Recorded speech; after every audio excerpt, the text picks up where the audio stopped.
নমস্কার, আমি শঙ্কর পাল।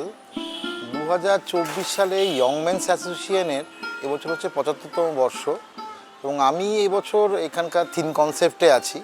যে বিষয়টা নিয়ে আমি কাজ করছি তার টাইটেলটার নাম দিয়েছি হচ্ছে গতি।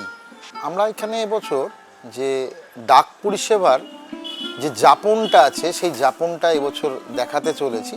সেটা যেরকম আমরা আদি অনন্তকাল থেকে দেখে এসেছি যে রানার ছিল প্রথমে আমাদের, এবং তারপরে এটাকে হচ্ছে পোস্ট অফিস, এবং দেন আজকের ডেটে আমরা প্রত্যেকেই অ্যাপে বিশ্বাসী এবং তার থেকে ডেলিভারি বয়। কিন্তু এদেরকে নিয়ে আমরা আজ কতটুকুনো ভাবি? আমাদের ভাবা উচিত যে এদের মাধ্যমে আমরা যে কোনো মুহূর্তে যে কোনো কিছু পেয়ে যাই, কিন্তু এদেরও একটা পরিবার আছে, এদেরও প্রাকৃতিক দুর্যোগের মধ্যে দিয়ে আমাদের এই সমস্ত আশাগুলো পূরণ করে চলেছে।